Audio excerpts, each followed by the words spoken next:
Still love that. Still absolutely love that. Good afternoon, everyone. I hope you're doing all right. I can see that chat feature's got some messages in right now, but definitely drop in the chat where you're watching from this morning. And I hope some of you are making the most of this sunshine as well. If you're in the UK, it's like our third day of sunshine, I swear. So we need to be making sure that people are watching from outside as well. And also welcome to the final webinar of series 3. It's mental to think that this is the final webinar. I think we had 21 consecutive weeks of webinars over the past 6 months or so.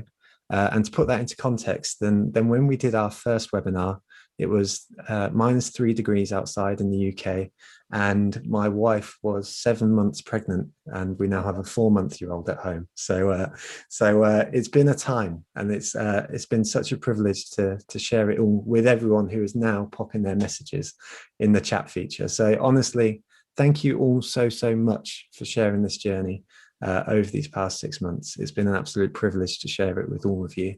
And I hope today we can deliver yet another great session to make you smile, to make you learn, and to top off your day as well if you're in the UK.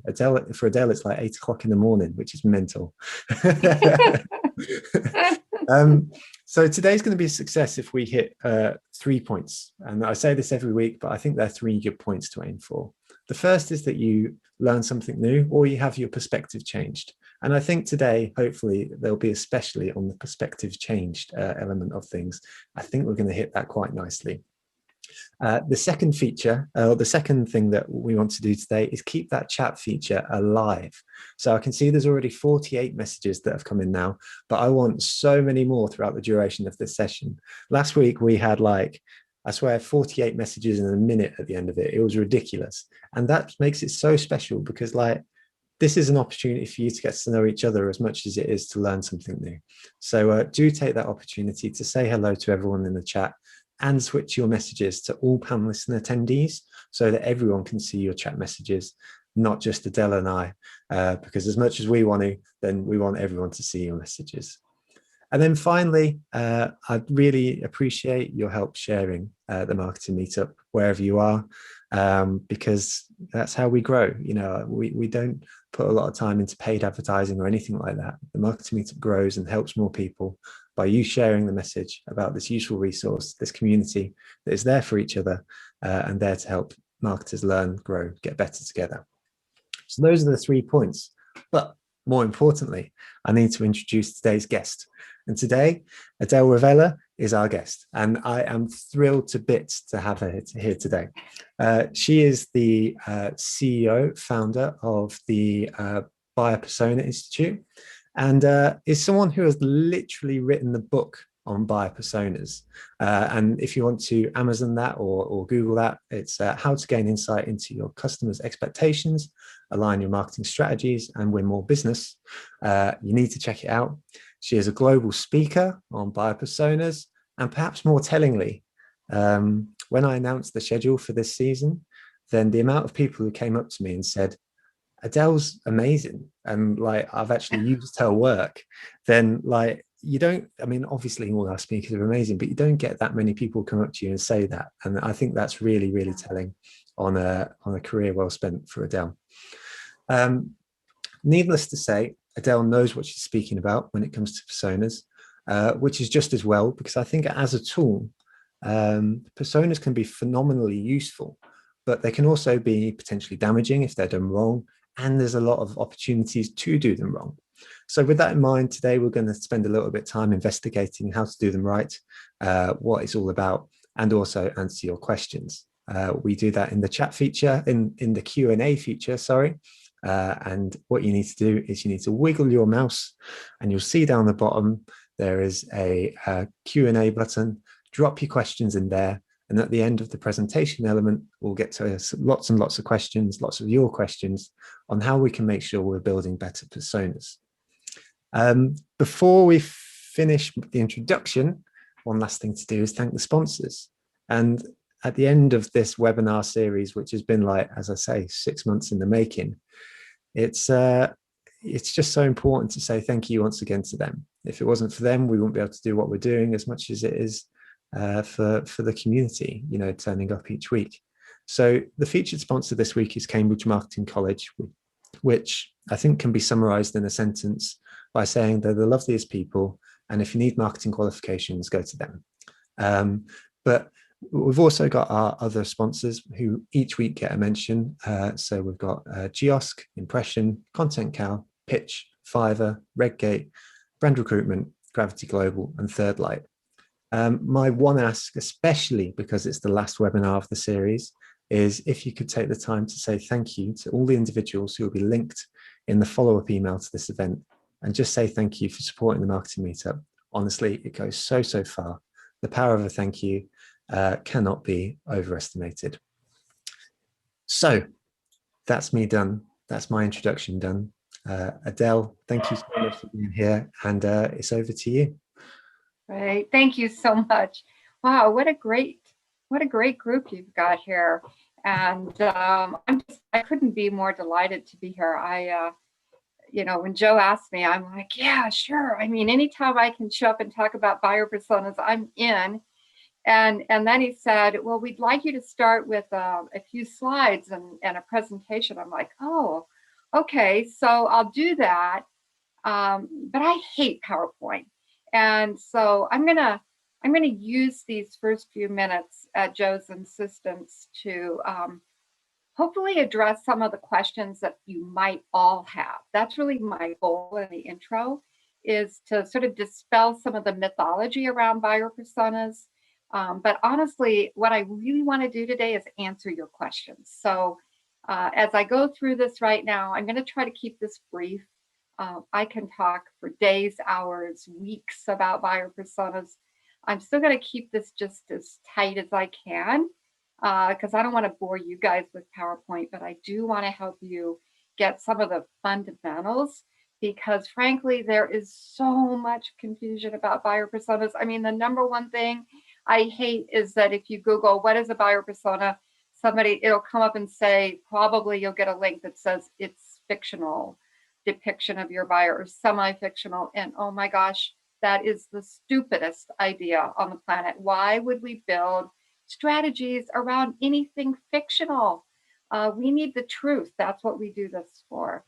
So let's start with a slide here. I don't know if you guys know who Clayton Christensen is. He's written a book, several books.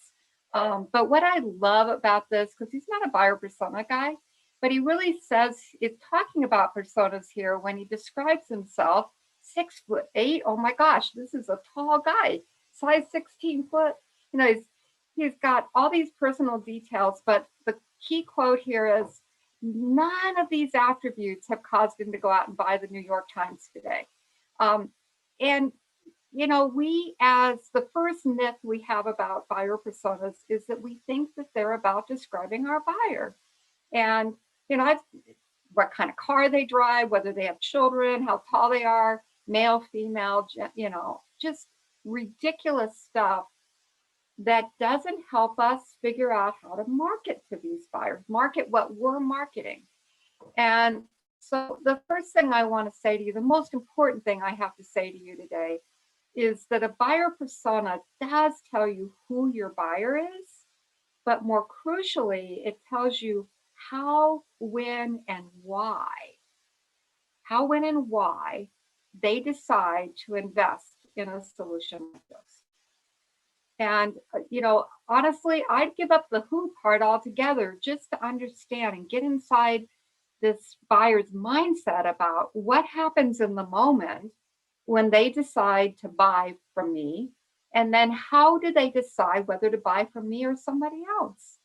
And so this is really the fundamental part of a buyer persona, because this understands and tells us directly. I mean, people send me buyer personas and they say, Adele, I've got my buyer personas and I don't know what to do with them. And I say, well, send them to me and I'll have a look and, I'll give you some ideas. And I get them and I go, and some of these were elaborate. I mean, beautiful, gorgeous slides and, 6 or 7 slides on each buyer and just all this detail. And I look at him and I go, I have no idea what to do with this either. I have no idea. And so this is obviously frustrating to me. I mean, I started a blog at buyerpersona.com, registered that domain in 2006, back when I had a different company. And so I'm kind of all in on buyer personas, you know, and the fact that people are spending weeks and months building and you know, sometimes 6 figures building these depictions of their buyers that don't do this, just what's on the slide right now.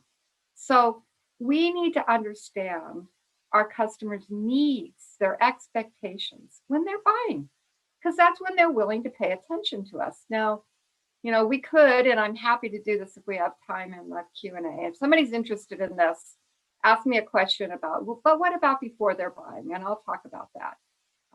But I really want to make sure that no matter what today, because there is a case for understanding the customer's needs before they're buying, and I don't want to omit that.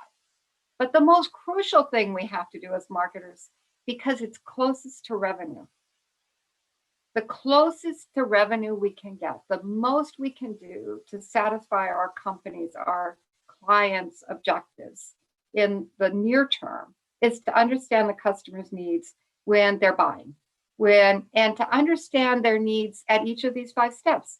When your buyer's thinking, gosh, do I really need this right now? Is this really a priority right now? What are they thinking about? And then what are they doing when they research their options? What they're trying to decide, what do I need to even think about? And then they're deciding, oh, like which companies might have that? And what are they doing then? And then they're starting to develop a set of criteria for making that purchase. And they're deciding which of these is best for me. And then finally, they have to justify this investment. Now, some of you might have relatively low consideration products. I don't know how many B2B and B2C marketers I have on the call today. You know, my background is mostly in B2B. It's mostly in tech. I've close to 40 years in tech, B2B marketing. So, ooh, I know some of you aren't even 40 years old. I feel really old right now. But it's true, I've been doing this forever. So I do have a bias in our work towards what I call high consideration buying decisions. That's not exclusively B2B, but it's something where buyers spend weeks, months, or longer in this process I've got on my slide. So if some of you have products that you're marketing where this happens in an instant, you know, I go to the grocery store and I buy the same milk I buy every week, you know, the same loaf of bread. I'm not really doing all this. And that's a really different kind of approach to buyer personas. But the more your buyers are engaged, I want you to think about your buyers. Is this what they're doing? Is this their journey? And if yes, this is really crucial, because in that process, we need to know which buyers we need to impress. A lot of marketers are building too many buyer personas. This is a huge problem. So not only are we building buyer personas that only are about who and not how, when, and why, but we're building dozens of these things. And so I want to simplify this for you, because essentially at the beginning and end of the buyer journey, that's what this line is across the bottom, there's an economic buyer who's making the decision that we got to spend money to solve this problem or achieve this goal. And then there's a buying committee, which might have a whole ton of people on it. I don't, might be 2, might be 1, but sometimes there's dozens of people in the buying committee. But there's a guy called, and excuse me, ladies, I use guy as a non-gender specific term. So let me be clear about that, okay? So guys for me are, I don't care what gender that is. But there's a person leading this buying committee who is charged with getting all these people aligned to get to a consensus about, you know, who the company should consider, what company is the best match for their needs. And then they're going back to that economic buyer and they're helping to say, okay, boss, okay, you know, C-level buyer, this guy, this is what we did. We evaluated all these companies. This is the one we recommend.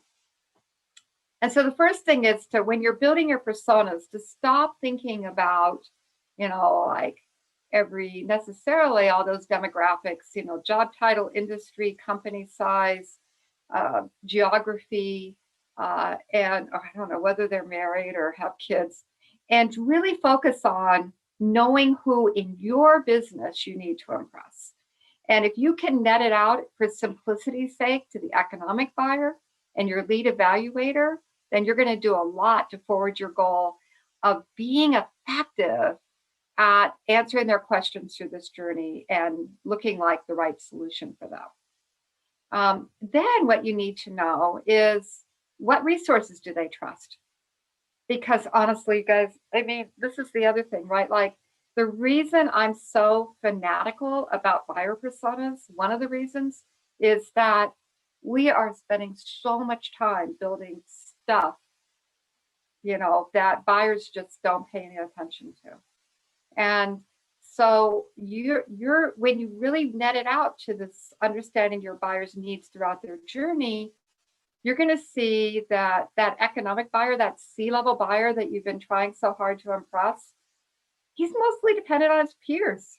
I mean, actually, the lead evaluator too. This is like peers. I trust my peers. I don't trust vendors. I'm a buyer. I mainly trust my peers. And so you want to be thinking about and learning for your buyers and their journey, what resources they trust so that you can stop doing so much stuff. I mean, I used to lead a workshop. I built the course for pragmatic marketing. Maybe some of you attended my class back in the day, because I used to, for 10 years, I traveled all over the world teaching a 2-day class on product marketing that I had built for pragmatic marketing. And I would ask people, like, did anybody come to these 2-day session because you don't have enough to do? Like, you're bored and you're looking for work? No, nobody does. The thing we need to do most is stop doing stuff and just focus on the resources that buyers trust. And by the way, this isn't the answer. This is an example, but it is based on, I mean, we do every day, my team's doing thousands of interviews with B2B buyers across every kind of technology solution you can imagine. And this is pretty clear. This is it. This is pretty likely to be what they trust. But check it out for yourself. We'll talk about how to do that. And then what do they need to know about you? And so this simple Venn diagram is a really good way to think about it. Your buyers have needs to know things about you. And oh my gosh, you guys, this is another one of my pet peeves. Like, where did we get the idea? I remember it from 40 years ago, that we weren't allowed to talk about features. We only talk about benefits, right? And and then sometimes people even go, well, like, what's a feature and what's a benefit? And we've got all these little cheat sheets where we fill in templates with features that equal benefits and all this. And I'm like, get over it, you guys. What do your buyers need to know? And do they need to know the outcome you're going to produce? Probably. But I'm going to hazard a guess, without knowing all of you on the call today, that the benefits and the promises you can make are not sufficiently unique to drive buyers to buy from you. And frankly, it's more about your ability to deliver those benefits that your buyers need to know about. And sometimes, oh my gosh, did she say this? Did Adele say this? We actually have to talk about features. I wrote a blog post called, you'll find it on our site at buyerpersona.com. Buyers buy drills, not holes. This is like I'm trying to break down some of these old paradigms we have, like, oh, the buyers just want a hole. Yeah, okay, they want a hole, but they know they need a drill that's capable of drilling the precise hole they need, and they have questions about that drill. Your buyers are not stupid, you guys. We live in the age of the internet. Maybe 40 years ago, yeah, buyers didn't know about drills. They didn't want to know about the drills. But nowadays, your buyers are out there online. They know all about all this different stuff, and they want you to tell them how they're going to drill the hole. So your job is to understand what those buyers need to know and tell them. And if it's a capability, if it's a feature, go for it. So how are we going to do this? Well, this is the hard part. So I want to acknowledge this is the hard part. And what we have to do is we have to get on the phone and we have to interview buyers. Somebody has to get on the phone and ask the buyers what they need to know. Nobody in your company in the normal course of their jobs knows enough about what your buyers need to know, especially at the end of the beginning of their journey. That's because for the most part, your buyers are not engaged with your company at that point in time. They're off on the internet, they're talking to their peers. There's no way you have enough insight into what your buyers need to know. And so the primary reason I wrote my book, so the company I owned before this was a training company. I'm a trainer at heart. And when I wrote my book, Buyer Personas, how to understand your customers' expectations, all of that long subtitle that Joe read to you, I wanted to teach marketers how to do these interviews. And we also have an online course about that. And then, of course, we also do these interviews for people. And the reason is that nobody in your company has this insight. And this is why we all struggle to satisfy the buyer's needs for information. So whether it's you, whether it's someone else in your company, whether you hire a third party to do it, you need somebody to really know this by asking people to tell their story. And the simple matter is it's getting people on the phone who have been through this buying decision recently. And then without a script, without a survey, surveys are wonderful for validating what you know. They're terrible for gaining insight. Because in a survey, you make up the questions, right? And you even make up the answers. Well, that's broken when what we want to do is learn something we don't know. We have to let the buyers lead this interview, lead this story of how they've been through this journey. So take me back to the day when you first decided you might need X. And by the way, X is not your product. Buyers don't start off saying, I need to buy from you. Buyers start off saying, I need a product that does something, that solves this problem, that's in this category. So doing those interviews, we can talk more about that. Ask me questions about that during Q&A if you want to do that. But this is key. And you record these interviews and have them transcribed. And then to build your buyer persona, it's about mining those interviews for patterns. And we have this paradigm we built, this model we built called the 5 Rings of Buying Insight, which tells you the patterns that you need to know that define your persona. So first of all, we're going to understand the priority initiative. This is why your buyers decide that now is the time to buy. This is the buying trigger. This is the first thing you need to know about your buyer. Second, you do need to know the benefits they're seeking. We call these success factors. These are the results your buyers need to achieve. You do need to understand that. The third thing you need to know, and that almost nobody focuses on in marketing, and this drives me nuts, is what we call their perceived barrier. These are the reasons they don't buy from you. These are reasons they don't buy at all. I mean, we're all out there like shouting from the mountains that we are the market leading provider. Check this, go to your website right now and see if it doesn't say you're the market leading provider of solutions that are easy to use. This is especially for tech companies, easy to use, flexible, scalable, fully integrated, enterprise-wide for awesome business results. Now, your buyer's seeing that on every single site. It's on all your competitors' sites too. You don't believe me? Go there, look, read it. They wrote it too. So what you really want to know is what's hard for the buyers to do. Those are the reasons that they don't buy from people. And then the next thing, and probably the richest part of the buyer persona, is their questions about your capabilities. Like, why should I trust that you can really implement this faster than anybody else? Why should I believe you that this is fully integrated? How do I know which is easiest to use? How much training does that have to have before it's easy? All these questions your buyers have that are burning questions. And if your marketing is answering those questions and your competitors are not, guess what? That's how you earn trust. That's how you earn trust. Trust is a relationship built over time when people are authentic and open and honest and address their buyers, their customers' needs, the relationship's needs. And then finally, of course, the buyer's journey, which is going to tell you the flat out truth about which personas are really involved and really influencing that buying decision. Not just the people that sat in on the buying committee because they were required to be there, but they never really had a vote or cared which vendor was selected. Do you know that happens? So yeah, you're building all those personas for everybody on the planet that's, you know, somehow affected by this. But you know what? They don't influence the choice of provider. And so you need to know that, and you need to know the truth about what resources they want you to give them and the steps they take and how you can be in the right place at the right time to answer those questions. And then here's the key thing, you guys.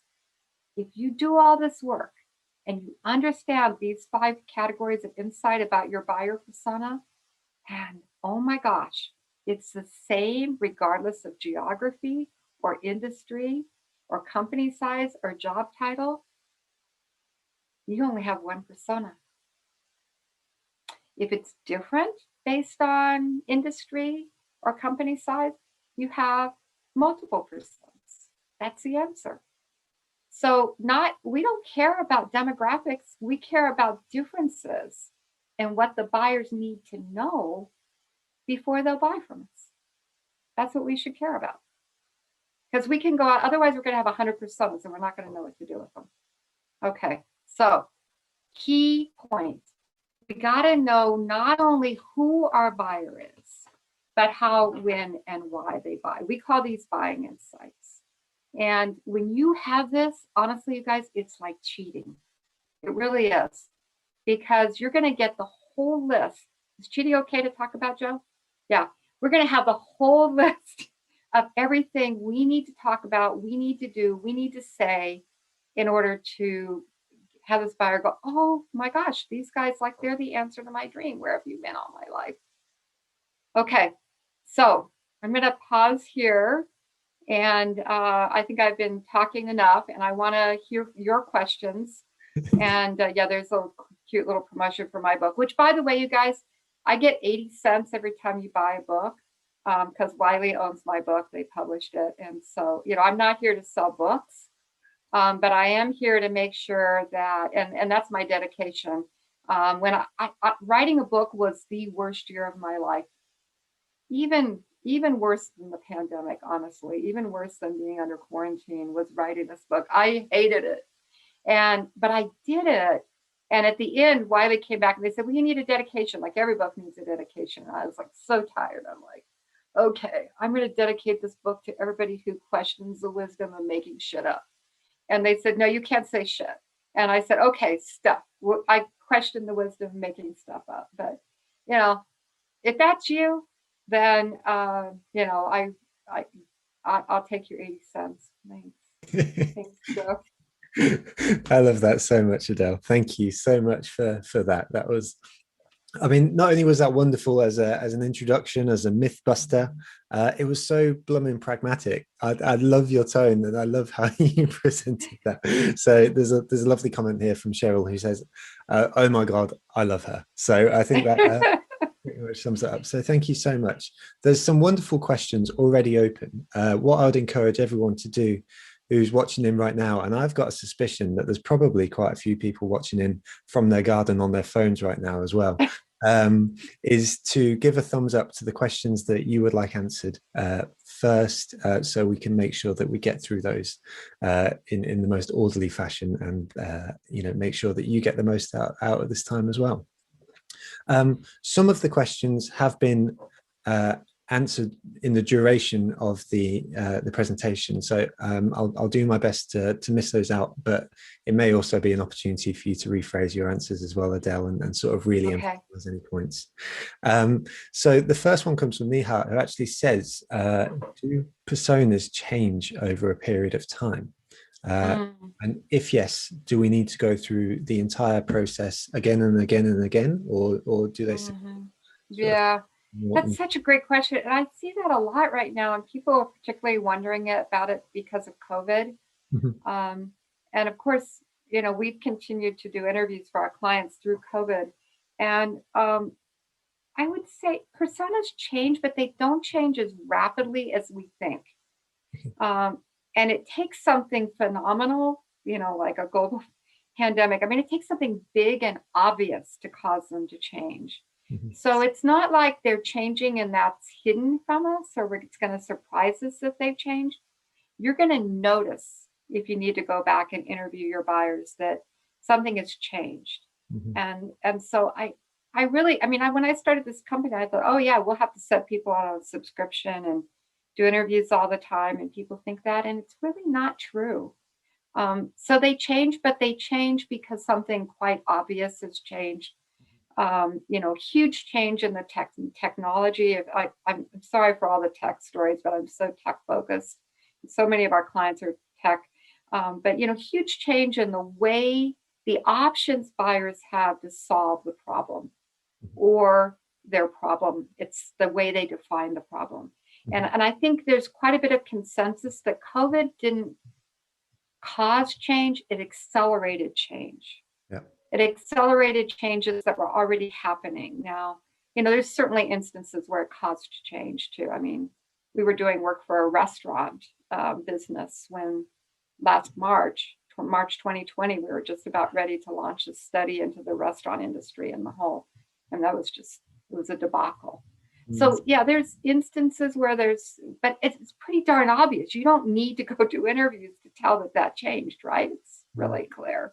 Well, it's interesting, and I think this kind of speaks to a personal experience, really, of the marketing meetup for sure as well, which is I probably am guilty of, well, I'm definitely guilty of doing it the old school way, the demographics. So, we speak to marketing managers in companies of 1 to 20 people, et cetera, et cetera, et cetera. Well, that's good to know, but that's not about personas. That's about targeting and segmentation. True. So okay. We should make that distinction. Well, that's an interesting distinction as well. And I'd like to investigate that in just a moment. But the interesting thing is perhaps because I didn't have the extension of the persona element of it, the sort of buyer persona. We don't really have buyers as such. We have community and they engage. But when COVID struck, then my messaging for the same person who may have been really, really engaged before suddenly wasn't landing in the same way. And likewise, the same message suddenly really resonated with someone else, which I think speaks to a headspace thing, and it speaks to behavior and a psychological thing. So actually what we're doing here is we're future-proofing ourselves to speak to people who think a certain way and want to consume a certain way, right? So that's a good example, Joe. And so actually on the point of segmentation, and so actually this was a great question from Kim in Colchester, who is a big fan of yours, by the way. And she does ask the question, when does a persona stop and the segment start, and versus a target? Segmentation is probably the hardest topic to talk about. And so I did that briefly when I talked about differences in the way they approach the buying decision and their needs. But for personas purposes, that's absolutely true. But when we're doing segmentation, and we do this work with clients a lot, it's really crucial to understand, where is the sweet spot in your demographics. So that very first slide I put up from Clayton Christensen, and he said, those demographics, there might be a correlation between whether I buy the New York Times or not, but it doesn't tell you how to influence that decision. So the persona tells you how to influence the decision, but you need to do a correlation then to say in what size companies, in what industries, in what geographies is this persona present? And that's your segmentation and targeting. Interesting. And it's it's tricky because what I'd love to see, of course, I'm the queen of buyer personas, right? I mean, people describe me that way. I think I can describe myself that way, but I'd love to see people do the persona work and then their segmentation, but there is sort of a who's on first kind of element to it, which is if you don't have any idea what segments you're in, it's hard to do the persona work. Interesting. Because you do need to know who to interview. Yes. And so, Yeah, that makes perfect sense. And is that also knowing who to interview, but it also presumably then plays at the other end of the process as well, which is when you are looking to put these personas and segments into action, you're then able Yes. to reach out to a specific set of people. So that's really interesting, actually, and I'd never really appreciated that difference. So thank you. Yeah. That's really, Yeah. really interesting. Yeah. There's actually a question here from I think it was Emma. It's a little bit further down the list, so I'm going from the top of my head, which is you described the starting point of who to interview as being a place of your previous buyers, but Emma's asking, what if you're a startup company or a new company, or you don't have many buyers, or indeed you would like to change who is buying from you? How do you go about doing that? Well, so this is another place where we can do it a little differently here at the Buyer Persona Institute than a lot of marketers have the privilege to do. But the ideal scenario is when you actually don't interview your customers or previous buyers, but instead find people to interview who did purchase, but didn't purchase from you, or maybe even consider you. Mhm. And so this, for those of you who do have a customer base that matches the segment you're targeting, the easiest thing to do, and it's still not easy, is to get a hold of not only your wins, but your losses. Interesting. And frankly, the more important people to interview are your losses, because when you interview your customers, it's sweet. I mean, it's nice. It's like you might as well just go read your brochure. I mean, they're going to tell you, we bought from you because you're flexible, scalable, compatible, easy to use, all those things, and it's like makes you feel good. God knows there's enough need for feeling good these days, right? So do those on your bad days, but on your good days, go interview your losses, because those people are going to tell you more. The ideal scenario, though, is to do none of that and to work with a third party to find buyers who were in the market in the last year and never considered you, and or did or did not consider you. You can choose. You can even choose the competitors that they evaluated, because those people, first of all, are going to give you the most insight into the truth. I mean, customers, the thing about customers is there's a psychological need to feel good about the decisions we made.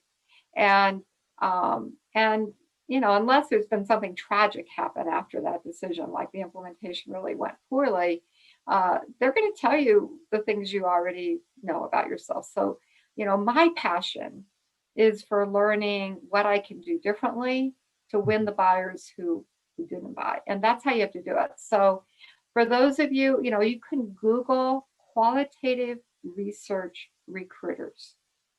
And you can find companies out there who will do this for you, who will schedule these interviews for you.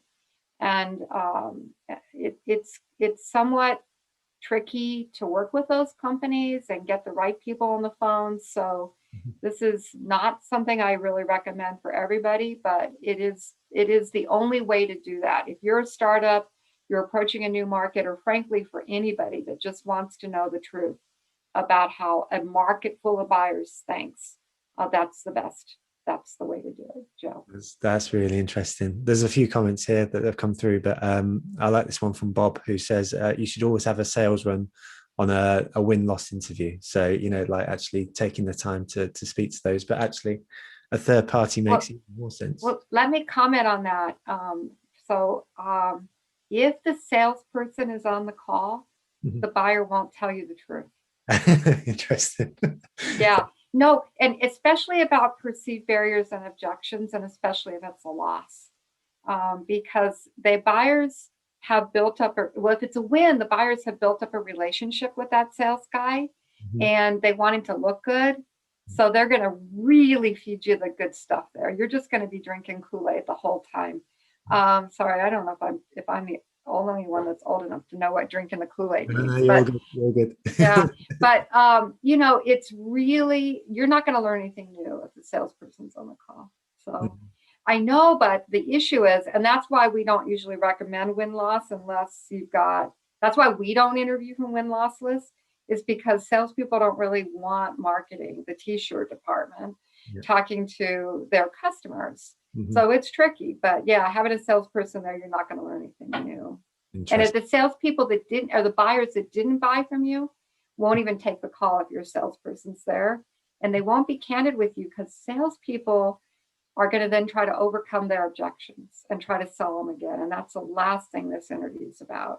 Absolutely. No, that makes perfect sense. That makes a lot of sense indeed. I understand I understand where he's coming from, though. Absolutely. 100%. It seems like a good first step rather than nothing at all. And then make it the next level up. On that point, actually, about sort of like the marketing and sales sort of thing going on, let's not call it anything it doesn't need to be. Is it the job of a marketer to own personas, or is it a whole company? Should the whole company be engaged in this process? Or is it our job to go out and bat for it? How do you see that? I'd love it, and that we do see it, especially in smaller clients, where the company really owns the results of the interviews and really owns the problem, the opportunity of addressing the customer's needs and expectations through the whole journey. That's a whole company initiative. But doing the research and building this is going to needs to live within marketing or product management or product marketing. I started this company as a training company because I'd owned a training company before, and my thought, and I'm a trainer at heart, I really want everybody to learn how to do these interviews. And about 2 years in, so we're 11 years in business now, about 9 years ago, I figured out that most people were going to hate doing these interviews and weren't going to be very good at it. And so that's why we did a pivot and became a research company and do this for clients. But because I'm a trainer at heart, we still have an online course. I still wrote a book about it. But I would just caution that getting on the phone with people you don't know and having an unscripted conversation with them is, and I've learned this since I've built my team, is as much sort of a personality thing. Some people just, if you're not passionate about that, if you don't love that, then you're never going to be good at it. So no, the whole company shouldn't own building the personas. The whole company should own solving the needs of the persona. I love that. Thank you. And you're right. I mean, if to be honest, if a company isn't building something that's going to solve a need, then what's the point? So it's a very good answer. So we've got Emma, a different Emma, asking a question, and Emma asks, I suspect I know the answer to this. We've got 30 open questions, by the way, Adele. So okay, I'll try to give shorter answers. Get through them. But the question from Emma is: do you approach building personas differently if your organization provides a service rather than a product? I love that question. Thank you, Emma. No, you don't approach it differently. We are so caught up in products and services. We are just, oh gosh, it's like the B2B versus B2C, only a little worse. So honestly, you guys, whether it's a service or a product, you're solving the buyer's needs for information through their buying journey. And honestly, all I would say to you is, if you're marketing a service, this is even more crucial. It's even more unlikely that there's any benefit that you could possibly promise your buyers that your competitors don't promise to. And so, no, there's absolutely no difference. Your buyers don't see it. It's so funny when we do studies, clients think, oh, well, go study about this product area or this service area or what this. We get people on the phone. They don't have this distinctions, products and services, or product A and product B. And we come back and we deliver the results and we say, well, buyers needed this and this and this. And they go, well, that spans our products and services. Well, yeah. Buyers are trying to solve a problem or achieve a goal. They don't care if it's a product or a service. I love that. And actually, it's funny. We do get lost in our own head sometimes, don't we, with the B2B, B2C. Sarah has really put human to human, which is absolutely true. But even then, I don't even necessarily like putting a human to human tag on it, because it makes it feel like another thing. It is human to human, but it's just, it almost doesn't need that label sometimes. It is just we are. I mean, and there's a lot of discussion around empathy, and I always say, we want to have empathy, but we want to have empathy with buyers and that humanity and that connection. Sure. around the problem we can help people solve. That's it. That's it. Absolutely. I love it. Yeah. So we got a question. We'll go to Cheryl's question first. So I know that a lot of your work will sort of be under NDAs and stuff like that. So if this is a question you can't answer, then don't. But Cheryl asks, can we get an example of the 5 steps of initiate, research, explore, assess, and justify in action? Yeah, no, we can. And so the need for an example buyer persona was so persistent that I eventually went to the effort to mock up a buyer persona, which means we took a lot of data that was kind of coming from different studies, and we made it about this guy buying heavy equipment, because that's so off target of what our typical customer is. And so, yeah, there's an example at buyerpersona.com. You go, or I can provide it to you, Joe. If you have a follow-up email, I can give it to you to send out to people. Great. But if you're online now and you want it right away, there's a PDF, no gate, nothing you have to do to download this. Just go to buyerpersona.com resources, and then you'll see example buyer persona. Amazing. And Holly has actually linked it in, although Holly, you've only popped it to panelists. So if you wouldn't mind grabbing that link and popping it to panelists and attendees, that would be amazing. There you go. Thank you so much. I really appreciate that. It's lovely when the community yeah, thank you. That's incredible. Thank you so much. Oh, I love this question again from Emma, who is on fire today. Emma asks, is a buyer persona the same as a customer persona? Yeah, so these are names, right? And we make up names, and I've seen marketing persona, you see all these names. And, I just want to make the distinction. Here's the distinction I want to make. I make the distinction between buyer persona and user persona. Okay. And so a buyer persona is about understanding your buyer's needs when they are buying. Mm-hmm. And a user persona is about understanding their needs when they're a customer and they're using the product.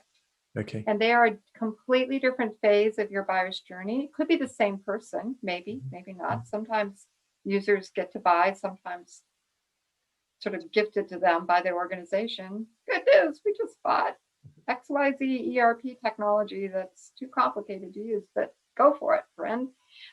So if you mean, and generally product managers are very focused on user personas. They're defining products and making them easy to use. And so I don't know if customers and users are synonymous, but all I want to say is the buyer is during the buying decision, and make sure that's separate from what people are thinking about when they're making the product useful once they're using it. That's really interesting. And so would you map that out against like a marketing life cycle almost, so if you had like the awareness, consideration, purchase, retention, advocacy, would you? Yeah, so for retention and advocacy, you need the user, or you could call it a customer persona. Okay, lovely. And like in terms of practically sort of presenting that to the group, would that be, if you had a company, would you go to them and say, look, people are thinking this at this stage, but then they're thinking that, and almost you do treat them as 2 separate personas? 2 separate. Well, again, this could be the same person or not. Yeah. But it's a different set of actions that we need to take as an organization. If you are really being customer focused, you'll understand. It's pretty easy to see that when people are buying, they have a different set of needs than when they're using the product. And if you can help your organization kind of align around that, and even product teams, which is where we see the most overlap between buying needs and using needs. There's a set of criteria buyers have, questions they have when they're buying. Yeah. And then once they're using, they have a new set of needs. So I used to run product management when I was a CMO. And, I always try to get the product managers to understand that distinction is so crucial, because what happens in a lot of product teams is they're entirely focused on feedback from users. Yeah. Or customer councils, or your golden customers, or whatever the hell you call them. And they are only satisfying the user's needs after they buy. Yeah. And, you know, when you do buying criteria, when you do buyer personas, you're going to find that there's things that buyers think they need. Mm-hmm. Hey, guys, we're in marketing. Perception is reality. If your buyers think they need that capability, get it in the product roadmap. And even if, and it can be lightweight, because once they're using it, they may not use it that much or that deeply. Mm-hmm. And it's, I know I'm getting pretty much in the weeds right now, but maybe Emma's, is that okay? Absolutely. But that's where, so that's why they're alike, but they're different. That's fascinating. It's really, really interesting. Honestly, I've never really heard anyone speak about this. It's funny to me. So I'm 10 years into my marketing career almost, and personas are almost, it's like one of those throwaway, oh yeah, we need a persona. And then you do the thing. A fictional, a semi-fictional blah, blah, blah that you fill in a template at. It's wonderful to hear this. Thank you. And thank you for exploring it as well. I think it's really, really interesting. So we've got a question from Holly, and we've got about 5 minutes left. So we'll keep on going to these questions. And you got a very cute pooch behind you as well there. Sorry about my dog. Yeah. No, not at all. Mine will probably interject at some point as well. Yeah, that's Roxy. That's Roxy. Roxy, what a sweetie. So Holly asks, interviewing customers is a time-intensive task, especially for a one marketer team. How many customer interviews do you need to create an accurate customer persona? Great question. I get asked this all the time, and I'm going to first of all say, believe it or not, 10 interviews. If you have a really targeted segment and you really think your buyers are all alike, then 10 interviews is going to tell you everything you need to know. Amazing. That surprised people because we're so used to quantitative research. We want statistical validity and big data sets. But in qualitative, this is qualitative research. It's about spending 30 to 40 minutes on the phone with 10 people. The only time we ever, and that's what we do for our clients, the only time we recommend more than 10 is when clients are convinced or need to be convince others that there's differences. And then we do 8 in each segment. Okay. So if buyers, and really honestly, you guys, industry's starting to influence buyer personas more post-COVID than it did pre-COVID, because industries have been unevenly impacted positively or negative by COVID. But industry never used to matter. Geography, forget about it. Oh my gosh, you guys. Geography makes me crazy. We do interviews all over the world. We're even doing them in every language imaginable right now. And we almost never find meaningful differences in what buyers need to know before they buy. Wow. That's interesting. Based on geography. That's mad. Yeah. That's really interesting. I know that you mentioned the pragmatic marketer course, but this is a crash course in pragmatism as well. It's really nice to strip away some of these sort of these loops that we end up in. And they take up so much time. And you're right, whoever asked that, it is time consuming. Yeah, absolutely. Even 10 is time consuming. Yeah. Absolutely. I can say quite recently that we've done some interviews, and I now appreciate that we've probably done it from the customer persona perspective rather than the buyer persona perspective, if we were going to use your language. So we need to go back to that sort of first stage. But I can say even at that customer persona stage, it was invaluable, because we were just making assumptions, so the very best thing you can do any day is talk to a customer. Absolutely, 100%. And we did 2 days of it, and it was the best 2 days I've spent in the past 5 years, so it was really phenomenal. So it's worth prioritizing. I think that's one of the things that you said earlier on, which was it's your route to stop doing so much stuff.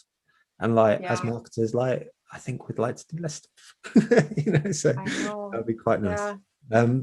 So next question, and we've got about 4 minutes. So we've got Emma. Blimey, this is ridiculous. I am taking the ones that have got the thumbs up, so they've sort of gravitated to the top. So you've just done really well with your questions. All I can say. Emma asks, do you have a buyer persona template to share, or is it in your book? Yeah, on that same resources link, you'll find templates. Those are gated. So again, Joe, I'm willing to give them to you for the people if you don't want to have to go through the gating. But yeah, but I would just tell you that honestly, I hate templates. We have them on the website because people want templates, but please don't fill them in. I mean, that's the problem with templates. People go, oh, I'm just going to make stuff up to answer here. It's really not about the template, but yes, there is a template. Amazing. Well, that's already circumvented the next question from Callum, which was, are there any good digital tools for creating personas? I'm going to guess the same answer applies here. It's really about listening, you guys. Yeah, unfortunately, and people are always contacting me. They've built some digital tool to create them, and and I think certainly your marketing, the tools will help you augment your persona. They'll give you continuous feedback about how your persona is navigating the journey and what they're really downloading, and so. But to build the personas initially, you must get on the phone and actually, or somebody's got to get on the phone and listen to these people. Amazing. And actually, on that point, you mentioned quantitative data as validation for the qualitative stuff. I was interested based on personal experience more than anything, but when I get like a Google survey come up before on a pre-roll of a YouTube, for example, I'll click any button because I want to get to the video, for example. Have you found that quantitative stuff, accepting that it has its time and place, is becoming less reliable, or is there still ways and means to make it reliable as you need it to be to validate your point? Yeah, so the main thing, and there's a really slim little book called the Market Research Toolbox, I think it is. I'll give you two afterwards. Right. It might be toolkit but that talks about where to use different kinds of research. Mm-hmm. And I've recommended this for years. It was written by a product manager in the tech industry at HP, because what it says is do research in the right order. Surveys work if they come after the qualitative study, because you know what questions to ask. Yes. So the problem with surveys is we make up the questions. Mm-hmm. But our clients, so we don't do quant research, but some of our clients have gone and done it. I mean, they're betting a multi-billion-dollar company on the results of 10 interviews. Oh my gosh, don't do that. Take our results, build a survey using the answers we got in the interviews. We're going to come back with 45 or 50 insights. Mm-hmm. Take those, build a survey, validate it. But here's this magic. It's been shocking. People say 10 interviews, are you crazy? We have never had a client find a need or expectation that was higher than what we learned in our interviews. Amazing. When they did the quant studies. So, but they need it because they've got to get the whole company to trust the data, and the company doesn't trust 10 interviews. Absolutely. Or 16 or 24 or whatever it was. Yeah. Makes perfect sense. Lovely. Adele, I feel like I could ask you questions all day, but that's our hour, and I want to be respectful to the time of everyone tuning in, and also to you. So I just want to say thank you so much for taking the time there. That's, as I say, thank you, Joe. I mean, I love talking to you guys, and I just know this has been such magic in my career, just to let the buyers take the wheel, 100%. It is magic, and to speak to personal experience, even though I feel like I'll do it better going forwards, even when I took that first step and started applying some of this stuff, it was the moment the wheels stopped spinning, so to speak, with my own marketing activity. So I hope everyone watching in today has had a similar experience. Absolutely. There's a last couple bits from me, which is to say that we'll be announcing the next season of webinars either at the end of this week or the beginning of next. I'm so excited to share it. It's a ridiculous list. So please, one ask I can ask is, when that comes out, please do share it, because that will make the biggest difference. Please also take the time to say thank you to Adele for giving her time today, and also to our sponsors. And just thank you to everyone in the community for supporting these past 6 months. Honestly, it's been, as I said at the beginning, the greatest privilege to share this with all of you. So it's been a great 6 months, and I look forward to sharing the next 4 or 5 months with you in the next season too. So Adele, thank you very, very much. Thank you, Joe. Thank you, everyone who tuned in, and we'll see you soon. Take care. Take care. Bye now. Bye, everybody. Have a good day.